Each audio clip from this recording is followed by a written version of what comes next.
অনুষ্ঠানের সম্মানিত সভাপতি এবং সম্মানিত সুধীবৃন্দ, আসসালামু আলাইকুম।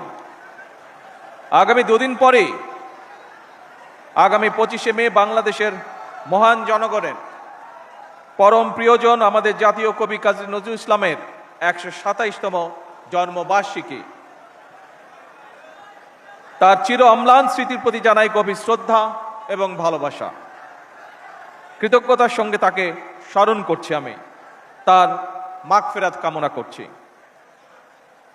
সম্মানিত সকল প্রিয় ভাই বোনেরা, 2006 সালের পর থেকে জাতীয় কবির অমর স্মৃতি বিজড়িত 30 সালে জাতীয় পর্যায়ে নজরুল জয়ন্তী উদযাপন হয়নি। প্রায় 2 দশক পর আজ পুনরায় রাষ্ট্রীয়ভাবে জাতীয় কবির জন্ম জয়ন্তী আয়োজন করতে পেরে সরকার গৌরব বোধ করছে। এই অনুষ্ঠানে অনেকেই হয়তো, যারা মুরব্বী আছেন, অনেকে হয়তো একটি নামের সাথে পরিচিত। আমি এইরকম একজন মানুষকে গভীর কৃতজ্ঞতায় স্মরণ করতে চাই। তিনি ছিলেন মরহুম দারোগা রফিজুল্লাহ। এই মানুষটি 2014 সালে কবি নজরুল ইসলামকে 30 সালের কাজীর শিমলা গ্রামে নিজ বাড়িতে এনে আশ্রয় দিয়েছিলেন। উপস্থিত সুধীবৃন্দ, আমাদের জাতির শ্রেষ্ঠ সন্তানদের যদি আমরা গভীর শ্রদ্ধায় স্মরণ কিংবা বরণ করতে না পারি, এটি তাদের নয় বরং জাতি হিসাবে আমাদেরই দৈন্যতা প্রকাশ পায়। এ প্রজন্মের অনেকেই হয়তো জানেন না, 1976 সালের ঢাকার সরোয়ার্দী উদ্যানে জাতীয় কবির নামাজে জানাজার পর কবির লাশবাহী খাটিয়া যারা কাঁধে করে বহন করেছিলেন, তাদের মধ্যে অন্যতম ছিলেন শহীদ রাষ্ট্রপতি জিয়াউর রহমান। 1979 সালের 25শে মে জাতীয় কবির জন্ম জয়ন্তী উপলক্ষে ঢাকার ফার্মগেট থেকে ঢাকা বিশ্ববিদ্যালয় কবির মাজার পর্যন্ত অনুষ্ঠিত একটি র্যালিতেও অংশ নিয়েছিলেন শহীদ রাষ্ট্রপতি জিয়াউর রহমান। প্রিয় উপস্থিতিবৃন্দ, 30 সালে জাতীয় কাজী নজরুল ইসলাম বিশ্ববিদ্যালয় প্রতিষ্ঠা করেছিলেন দেশনেত্রী বেগম খালেদা জিয়া।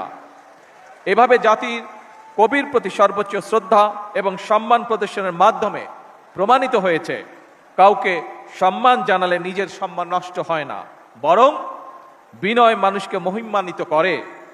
আমি মনে করি এইসব কালজয়ী আদর্শ থেকে দূরে চলে যাওয়ার কারণেই বর্তমানে আমাদের সমাজে মূল্যবোধের অবক্ষয় দৃশ্যমান।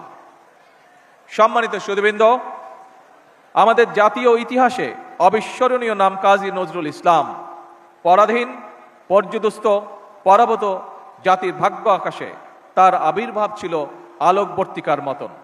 আমাদের আশা, আকাঙ্ক্ষা, স্বপ্ন, সংগ্রাম, সাহিত্য, সংস্কৃতি, ইতিহাস, ঐতিহ্য তার রচনার মধ্যে মহিমাময় সৌন্দর্য নিয়ে বাক্সময় রয়েছে।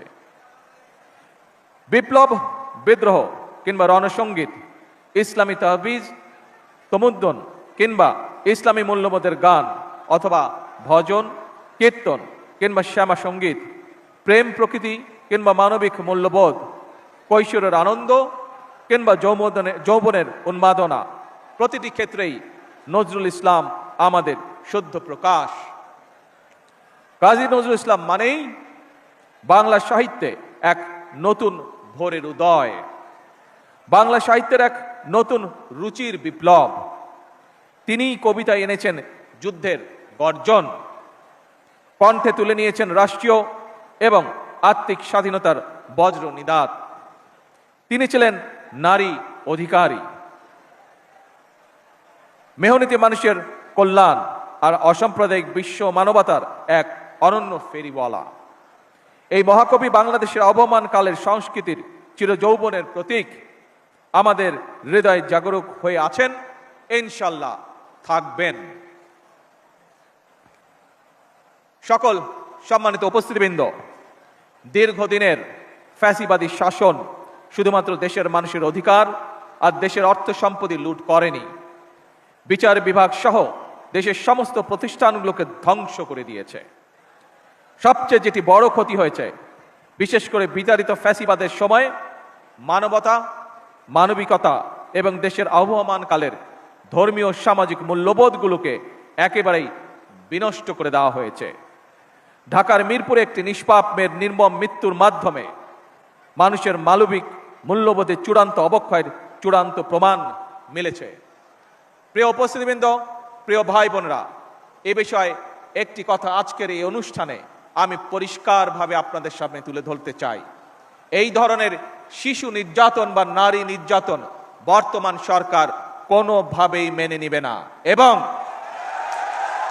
এবং বর্তমান সরকার রামিসার এই হত্যাকারীর সর্বোচ্চ শাস্তি ইনশাল্লাহ আগামী 1 মাসের মধ্যে নিশ্চিত করবে এবং সেই সর্বোচ্চ শাস্তি হচ্ছে মৃত্যুদণ্ড,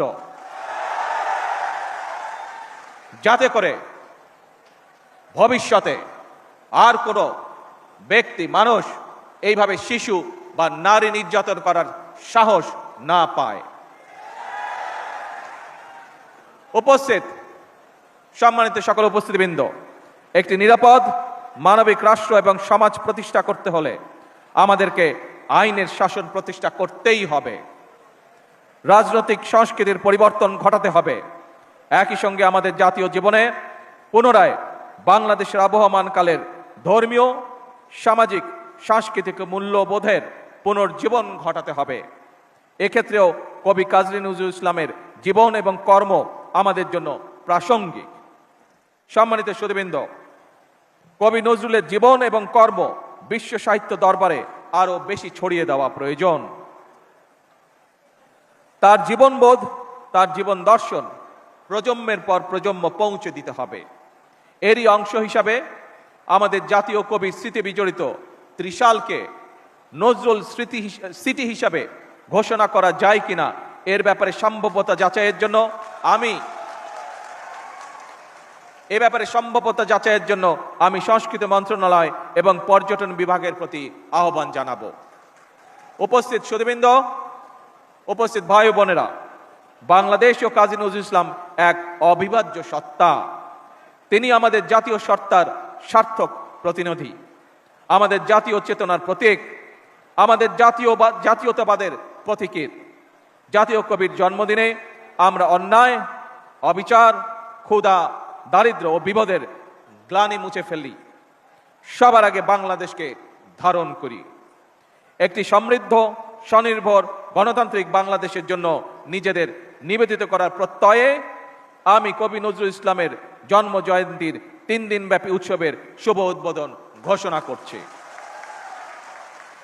জন্ম জয়ন্তী উৎসবের সার্বিক সফলতা কামনা করে আমার বক্তব্য শেষ করছি। আল্লাহ হাফেজ। বাংলাদেশ জিন্দাবাদ।